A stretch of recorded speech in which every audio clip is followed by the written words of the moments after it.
The digital divide refers to the widening gap between demographics and regions that have access to modern information and communications technology or ICT, and those that do not or have limited access, like telephones, televisions, personal computers, and internet access are examples of this technology. The reality isn't the same all over the world. Almost half of our people do not even have access to internet. Those who find themselves on the wrong side of digital divide, including low-income people, those with less formal education, rural populations, the elderly and older workers, and minorities suffer from economic, social, health, and political disparities resulting from disconnection. I feel saddened due to this fact that there are things I enjoy with the very last effort that some people can't, for they don't have the privilege to do so.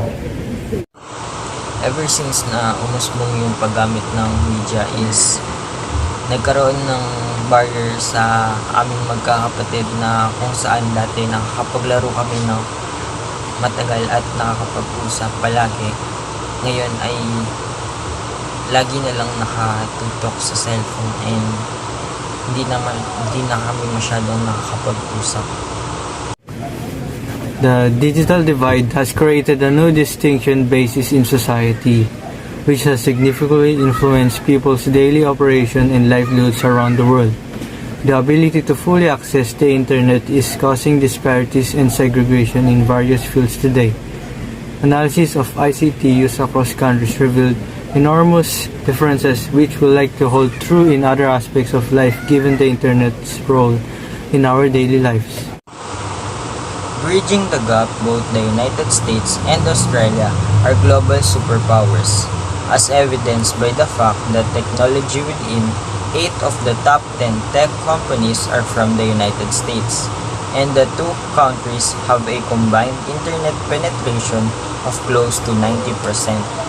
Being in this privileged position, I believe that both countries can use it to assist countries in the Indo-Pacific region in bridging the digital divide, as well as leverage often overlooked assets such as a large population and manpower to help accelerate technological advancement. Is digital divide a problem or is it the new normal?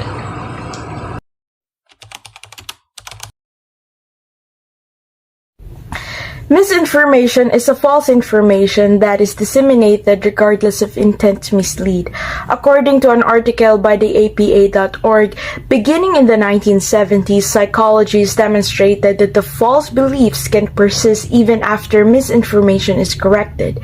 When we hear new information, we often wonder what it might mean. If we later hear a correction, it does not validate our thoughts. It is our own thoughts that can keep us biased, even if we accept that the original information was false. I have personal experience toward misinformation. One day, I read in a site on social media about vaccine. When a person is said to be vaccinated, he or she will die immediately due to the complication and deadly side effects. I told my parents not to take the vaccine because I read that it was deadly. I didn't check if the site or page says real information or someone's opinion. I just spread it. There's a lot of things I read online, especially in my social media feeds, may appear to be true. Often it's not. This misinformation is news, stories, or hoaxes created to deliberately misinform or deceive readers. Usually, these stories are created to either influence people's views, push a political agenda, or cause confusion, and can often be a profitable business for online publishers. False information can really deceive people by looking like trusted websites or using similar names and web addresses. Misinformation can lead to real consequences, such as your career, physical or mental health, or loved ones, and our country as a whole.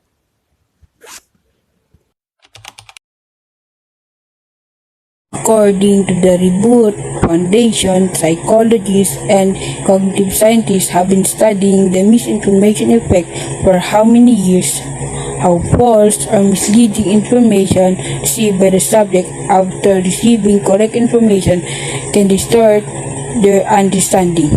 A better understanding of these and other psychological phenomena such as tainted truth effect can assist policymakers and the general public in devising and implementing solutions to the fake news problem.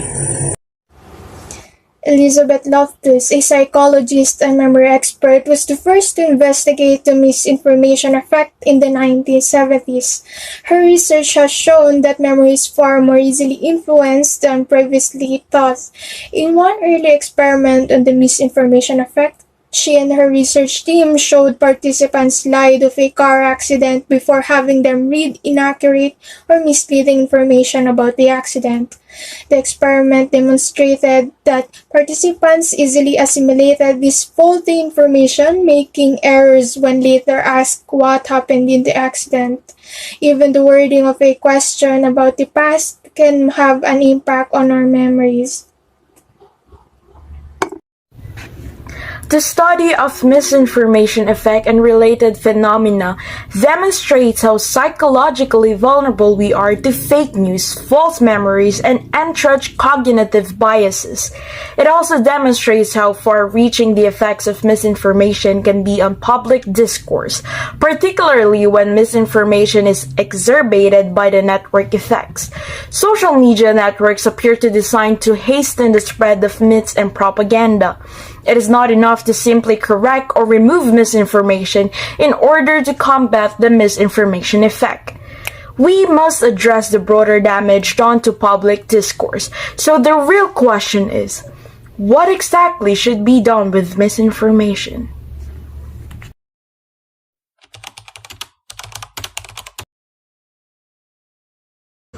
Cyberbullying is defined as the intentional use of information and communications technology or ICT, particularly mobile phones and the internet, to annoy someone else. It can be an extension of face-to-face bullying, with technology allowing the bully to harass their target in other ways.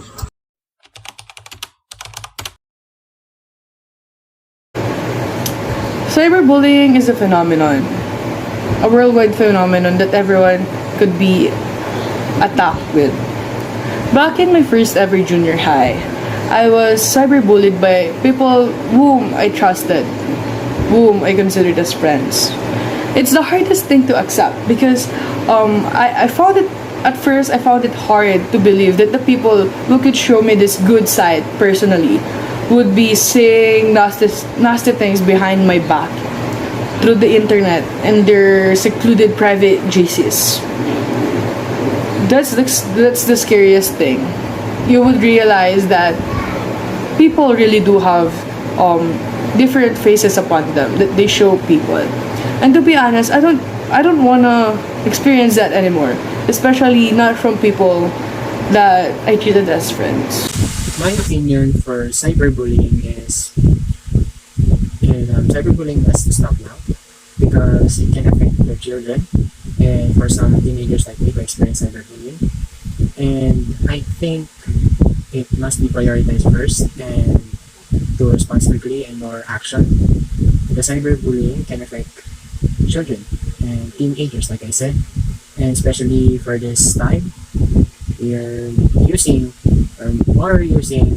social platforms or online platforms that can affect other children and teenagers that can cause stress, anxiety, and mental health and other stuff. So I think cyberbullying must stop now and must have a quick action response to stop now. Para sa akin, yung cyberbullying is wala talaga siyang magandang benefits para sa atin. Nakakalungkot lang kasi karamihan sa mga kabataan ngayon is nararanasan yung gantong cyberbullying. Never ko pang naranasan yung cyberbullying, pero yung bully na face-to-face, physical contact or verbal, lagi kong nararanasan yun nung elementary ako. Way back kasi nung elementary is sobrang taba ko talaga, as in lahat ng size ng damit ko is large, kahit yung t-shirt ko, yung mga sando, mga damit, talagang nasa large yung size. Ang ginagawa ko na lang is hindi ko na lang pinapansin. Hindi ko na lang talaga sila pinapakinggan.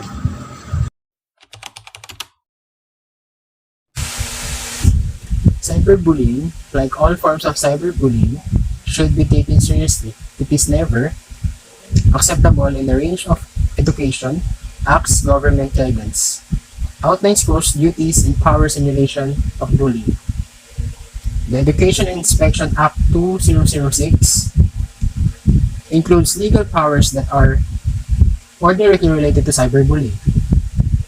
It outlines the power of head teachers to regulate the conduct of students when they are off-site and provides a defense in the confiscation of mobile phones and other terms. A bill has been introduced in the House of Representatives that defines and criminalizes the act of cyberbullying, or the act of posting rude, offensive, or insulting messages about the victim on the internet.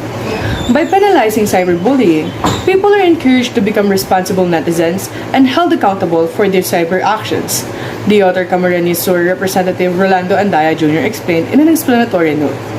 Cyberbullies will face fines ranging from 50,000 to 100,000 pesos or imprisonment ranging from 6 months to 6 years or both under the House Bill 5718 or the proposed Anti-Cyberbullying Act of 2015.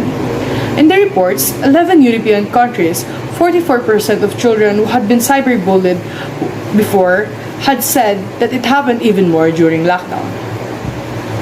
According to a report published in February by the European Commission's Joint Research Center, a survey of more than 6,000 10 to 18-year-olds from June to August last year found that roughly half of children had experienced at least one type of cyberbullying in their lifetime. Instagram had the highest rate of cyberbullying among youth at 42%, with Facebook close behind at 37%.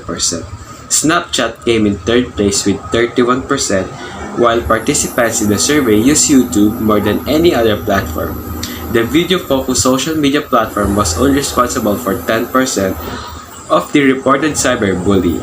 According to 71% of survey respondents, social media platforms do not do enough to prevent cyberbullying. Enough is enough. Be a man of honor. Stop bullying and don't let others do it.